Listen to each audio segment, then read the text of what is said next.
जय हिंद साथियों।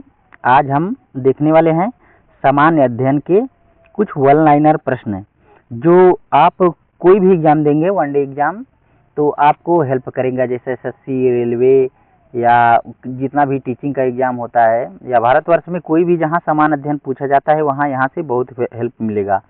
तो चलिए स्टार्ट करते हैं क्वेश्चन को। अब देखिए, सिंधु घाटी सभ्यता के शहरों की गलियां कैसी थी? तो चौड़ी और सीधी थी। सिंधु घाटी सभ्यता की गलियां जो थी चौड़ी और सीधी थी। हड़प्पा मोहनजोदड़ो के खंडहर निम्नांकित में से किस नदी के तट पर पाए जाते हैं? तो ए रावी और सिंधु नदी के तट पर पाए जाते हैं। सिंधु घाटी सभ्यता की लिपि कौन सी है? तो अज्ञात है। लिपि का पता नहीं है, लेकिन ये भाव चित्रात्मक लिपि मानी जाती है। इसे अभी तक पढ़ा नहीं गया है। बिना दुर्ग के एकमात्र सिंधु नगर कौन सा है? तो ये चनहुदड़ो है, जिसमें क्या है, कोई दुर्ग नहीं बना हुआ है। मोहनजोदड़ो में सबसे बड़ा भवन कौन सा है? तो धान्यागार है, जो सबसे बड़ा भवन है। विशाल स्नानागार ग्रेट बाथ कहाँ मिला था? ये मोहनजोदड़ो में मिला था। सिंधु घाटी के लोगों की एक महत्वपूर्ण रचना निम्नलिखित में से किस मूर्ति की थी? नृत्य करती हुई बालिका की मूर्ति थी, एक कांसे की मूर्ति थी। अब देखते हैं कि देवी माता की पूजा संबंधित थी किससे? सिंधु घाटी सभ्यता के साथ है। सिंधु घाटी सभ्यता का पतन बंदरगाह कौन सा है? तो ये लोथल है। लोथल नामक स्थान पर निम्नोक्त सभ्यताओं में से किसका जहाजी मालघाट था? सिंधु घाटी का था। सिंधु अर्थव्यवस्था की ताकत थी, कृषि थी। सिंधु सभ्यता के टेराकोटा में निम्नलिखित में से कौन सा पतलू जानवर विद्यमान नहीं था? तो ये गाय इसमें नहीं पाई गई थी सिंधु घाटी सभ्यता में। अब देखते हैं 12 नंबर क्वेश्चन हमारा हो गया। 13 नंबर क्वेश्चन से देखते हैं कि देवी माता की पूजा संबंधित थी सिंधु घाटी सभ्यता के साथ। वैदिक आर्यों का प्रमुख भोजन क्या था? दूध और इसके उत्पाद थे। निम्नलिखित में से कौन सा मनुष्य द्वारा सबसे पहले प्रयोग में लाया गया था? यानी कि जौ, कौन सा अनाज सबसे पहले उपयोग में लाया गया था? तो ये जौ था। इसलिए आजकल देखते होंगे कि कहीं भी यज्ञ पूजा होता तो वहाँ पे जौ जरूर उपयोग किया जाता है। वैदिक लोगों द्वारा किस धातु का प्रयोग पहले किया गया था? तो ये तांबा था, जिसका सबसे पहले प्रयोग किया गया था। वेद शब्द का अर्थ क्या है? वेद का मतलब होता है ज्ञान। आर्यों प्रयोग के साथ अपने संघर्षों में सफल रहे, क्योंकि उन्होंने घोड़ों द्वारा चलाए जा रहे रथों का प्रयोग किया।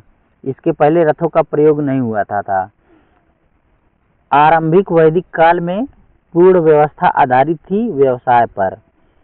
आर्यों को एक जाति कहने वाला पहला यूरोपियन कौन था? तो ये मैक्स मुलर था। इन्होंने कहा कि आर्यों को एक जाति कहने वाला पहला यूरोपियन था। अब देखते हैं 21 नंबर क्वेश्चन है कि आर्यन जनजातियों की प्राचीनतम बस्ती कहाँ थी? तो ये सप्त सिंधु में थी। 22 नंबर क्वेश्चन देखते हैं, निम्नलिखित में से कौन सी जनजाति सभा सामान्य रूप से जनजाति सरदार मुखिया के चुनाव में शामिल होती थी? तो ये सभा और समिति थी। वैदिक युग में राजा अपनी जनता से जो कर वसूलते थे उसे क्या कहते थे? तो इसे बलि कहा जाता था। बलि। प्रसिद्ध गायत्री मंत्र कहाँ से लिया गया है? तो ये ऋग्वेद में है। ऋग्वेद के तीसरे मंडल में है गायत्री मंत्र। प्रतीक जो है ये सत्यमेव जयते, आप देखते होंगे कहीं पर भी तो लिखा होता है। तो ये मुंडको उपनिषद से लिया गया है। निम्नलिखित में से किस विदुषी ने वाद विवाद आयोजन याज्ञवल्क्य को चुनौती दी थी? तो ये गार्गी थी, इन्होंने चुनौती दिया था याज्ञवल्क्य को। अब देखते हैं हम 26 नंबर क्वेश्चन।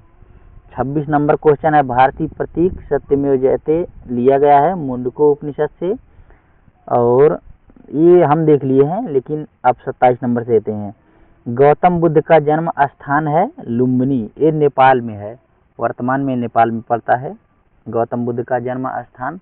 उसके बाद देखते हैं गौतम बुद्ध का जन्म किस स्थान द्वारा अंकित किया जाता है, तो अशोक मौर्य का रुमनदेई स्तंभ लेख, इन्होंने जो लिखाया है तो रुमनदेई जो स्तंभ लेख है उसमें ये गौतम बुद्ध के जन्म स्थान का एक प्रतीक माना जाता है। बुद्ध किस वंश से संबंधित थे, तो शाक्य वंश थे। इनके जो है पिता जो थे गौतम बुद्ध के, ये शाक्य वंश थे, इनकी माता कोली वंश से थी। तो प्रथम बौद्ध परिषद कहाँ आयोजित की गई थी, तो ये राजगृह में। गौतम बुद्ध के महापरिनिर्वाण के बाद जब उनका प्रथम बौद्ध संगीत हुआ था तो ये राजगृह में ही हुआ था। अब देखते हैं 31 नंबर क्वेश्चन। 31 नंबर क्वेश्चन क्या कहता है कि 5वीं बौद्ध परिषद का आयोजन किसने किया था, तो हर्ष ने किया था। बुद्ध का अर्थ क्या होता है, बुद्ध का अर्थ तो ज्ञान की प्राप्ति होती है। बुद्ध का मतलब ज्ञान, जो ज्ञान को उपलब्ध हो गया हो।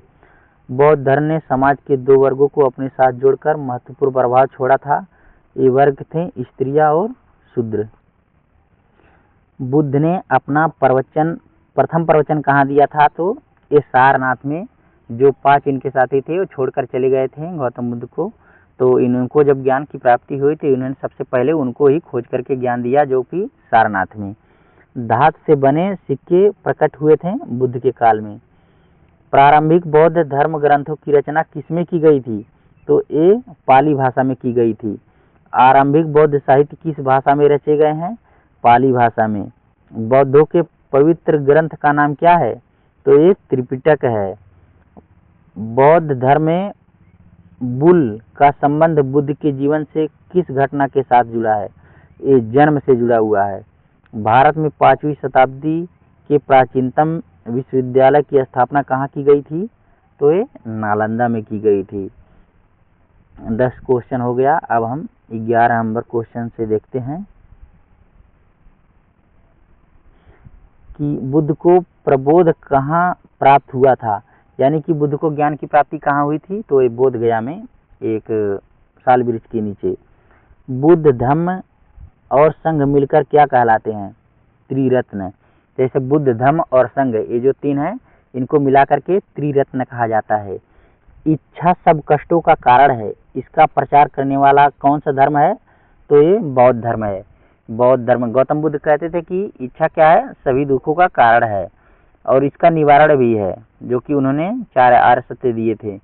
अब 14 नंबर क्वेश्चन कहता है कि बौद्धों के पवित्र अवशेषों पर निर्मित गुंबदाकार छत अर्धगोलाकार संरचना को क्या कहते हैं, ये तो सभी लोग जानते हैं, इनको स्तूप कहा जाता है। बुद्ध की मृत्यु किस वर्ष में हुई थी, तो 483 ईसा पूर्व में हुई थी। कहाँ, कुशीनगर में हुई थी, कुशीनारा।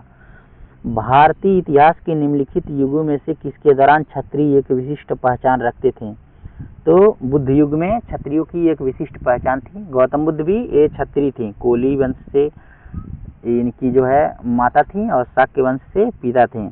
अब देखते हैं महावीर स्वामी के बारे में। महावीर कौन थे, तो एक जैन धर्म के 24वें तीर्थंकर थे। भारत में जैन धर्म का संस्थापक कौन है, महावीर स्वामी। वर्तमान महावीर ने परिनिर्वाण कहाँ प्राप्त किया था, तो ये पावापुरी में। जैन साहित्य को क्या कहता है, ये अंग या कहीं कहीं आगम भी हमने पढ़ा है कि जैन साहित्य को क्या है, आगम कहा जाता है।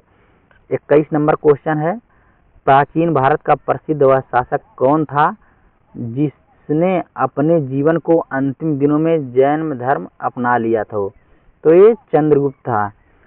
इसने अपने जीवन के अंतिम समय में जैन धर्म अपना लिया था। 22 नंबर क्वेश्चन देखते हैं, दक्षिण भारत में प्रसिद्ध जैन केंद्र कहाँ है, श्रवण बेलगोला में स्थित है। भारत में सबसे पुराना लौह युग जुड़ा हुआ है चित्रित धूसर मृद भांडों के साथ। अब हम देखते हैं 24 नंबर क्वेश्चन, यह कि 6ठी शताब्दी ईसा पूर्व मगध में किसका विशाल भंडार था, तो लोहे का था। मगध के उत्थान के लिए कौन सा प्रथम शासक उत्तरदायी था, तो ये बिंबिसार था। मगध के ये बिंबिसार ही था मगध उत्थान के लिए जिम्मेदार। उस राज्य का नाम बताइए जो पहली बार युद्ध में हाथियों का इस्तेमाल किया था। तो ये मगध था। मगध बहुत शक्तिशाली राज्य था उस समय। सिकंदर महान का शिक्षक कौन था? तो ये अरस्तु। प्राचीन काल में स्रोत सामग्री लिखने के लिए प्रयुक्त भाषा थी संस्कृत। पुराने जमाने में जितने भी ग्रंथ लिखे जाती थी ये संस्कृत ही थी। हेरोडोटस को माना जाता है इतिहास का पितामह माना जाता है हेरोडोटस को। अलेक्जेंडर, सिकंदर और पोरस ने लड़ाई लड़ी थी। झेलम का युद्ध या हाइडेस्पीच का युद्ध माना जाता है। तो वीडियो को यहीं समाप्त करते हैं।